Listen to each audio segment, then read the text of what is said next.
Beneficent, the most merciful, I bear witness there is no God but Allah, and I bear witness that Muhammad is indeed his messenger. I greet my brothers and sisters, listeners, viewers in the greeting words of peace. We say Assalamu alaikum. Wa alaikum salam. And all praise is due to Allah. Allahu Akbar. Let us start by saying Ramadan Mubarak for all the Muslims who are on their fast. Yeah, Ramadan Mubarak. By Allah's grace and mercy, may Allah bless us to have a blessed Ramadan, to reach the parts that we haven't reached before, to reach the depths of our Islam that we've never reached before, by Allah's grace and mercy. I'm here with Sister Janet once again. Ramadan Mubarak, sister. Ramadan Kareem, Brother Christopher. And brothers and sisters, Ramadan is such a wonderful time that what it does is it actually gives us the opportunity to focus a bit more on our Islam and for us to develop good habits.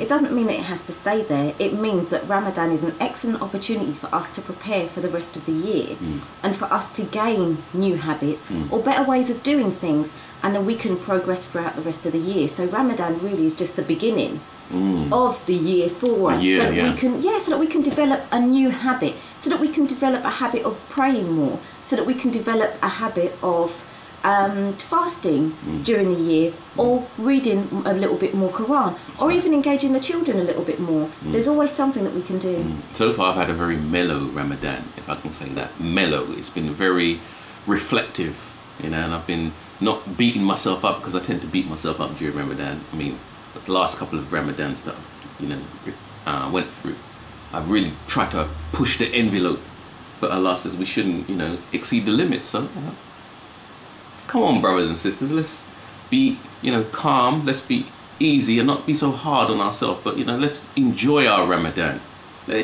Make it be an enjoyable experience, not just for us but for those around us. Sister was saying that sometimes I'm a bit harsh, a lot. Sometimes I'm a bit touchy, a bit hot, and I was explaining that that empty feeling that you get during Ramadan in your stomach, that helps us to identify with the poor who don't necessarily get to eat every single day. It's difficult to get used to that. So this is what I'm trying to get used to, that emptiness, that empty feeling in my stomach. But we do that by getting involved in reading the Qur'an and studying more and praying more and all those other things that help us to strengthen our discipline, that we can take this struggle to the end of the road. And help us to see things in a more constructive and a more compassionate way. Because Allah said in the Quran, He said, don't stretch your hand out too far, but yet don't hold your hand out to your neck. So He's saying, find a happy medium in between. Happy balance, yes. Find a place in between, because my Islam, our Islam, brothers and sisters, and my Islam isn't just Ramadan for 2007. My Islam is supposed to be a journey from here, or from whenever I come to Islam, for the rest of my life. Here to eternity, meaning brothers and sisters. That's right, every year I develop a different habit or a better way of doing things in order for me to be more constructive and productive as a Muslim. Because if I develop myself, that's good for my community. Definitely. For your family, community and nation. That's right. That's right. All praises due to Allah.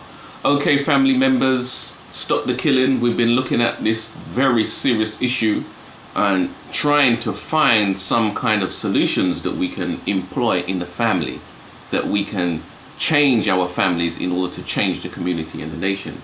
Stop the killing. This week, Sister Janet is going to take us away on a little journey, a little excursion by Allah's grace and mercy, the start of your trilogy. So before you start, is there anything that anybody you want to give greetings to in order to bring us into this nicely, or do you just want to go straight in? I'd like to, when someone says, do you want to give you have to now, don't you? So yes, brothers and sisters, I'd like to give the greetings to all of the brothers and the sisters of the MGT and the FOI within the Nation of Islam. Brothers and sisters from every single organisation out there. There are so many that do so much good. I saw Brother Paul Reed last night, who's from Origins, and he does a whole load of other stuff. And one organisation isn't necessarily better than another, because each of us have a different role. So I'd like to give the greetings to all brothers and sisters from different organisations, whichever one you're working for, and all the mothers as well, because we get a raw deal a lot of the time. And we always get told what we're not doing, and we don't get told what we are, or we don't get encouraged with what we are doing. So I'd like to extend greetings to all brothers and sisters who are fasting throughout the month of Ramadan, from whatever. brothers and sisters from the organisations, Faja and Isha show listeners as well, and Genesis listeners. Assalamu alaikum, family. All praises due to Allah. Walaikum salam. Okay, I'll start.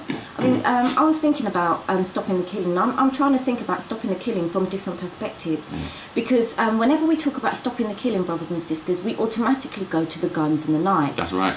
However, the guns and the knives are picked up by someone and their mindset and their mentality. So they come from somewhere. That action comes from somewhere. And what we do is we tend to use the guns and the knives as a reason or a justification why we're not necessarily dealing with anything else or any other aspect of stopping the killing. However, stop the killing, the subject itself is so vast. Yeah, it's huge. Because what we do is we look at everybody else and say, well, I'm not shooting anyone, so I'm not actually... killing, That's right. I'm not really stabbing anyone. I'm not really doing this and I'm not really doing that. But stopping the killing isn't necessarily about what we're not doing. It's supposed to be about what we are doing. Because if we talk about stop the killing, it means that we have to start the living.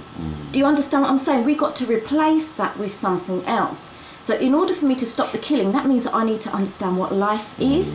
I need to understand what life is about. And I need to understand what living is about and transmit that every single where that I go. Injecting life into the way that I sing songs for my children. Injecting life into the way that we read stories with people. So then that helps it bring life into the story and helps you to have a clearer picture.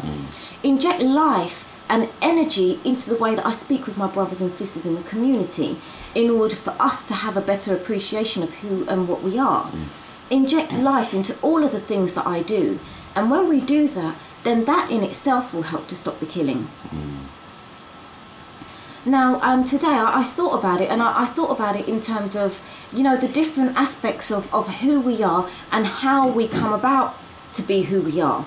Because those people, whether they're teenagers or whether they're adults who have the guns and the knives, they are somebody's child.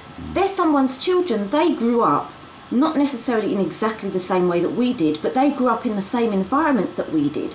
So what's the difference between us or people who don't believe that they're doing all the killing from those who are using the guns and the knives? What's the difference between me, say, who is being an abusive parent and having a dysfunctional family?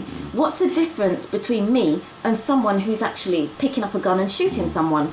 There isn't much difference. Well, I would say there's not much difference. It's just that we're at different parts of the process. If the black community is a factory, we may be screwing the barrel on. We may be fixing the handle on the gun. Yeah, we may not be at the end product or the user who gets the gun and ends up firing.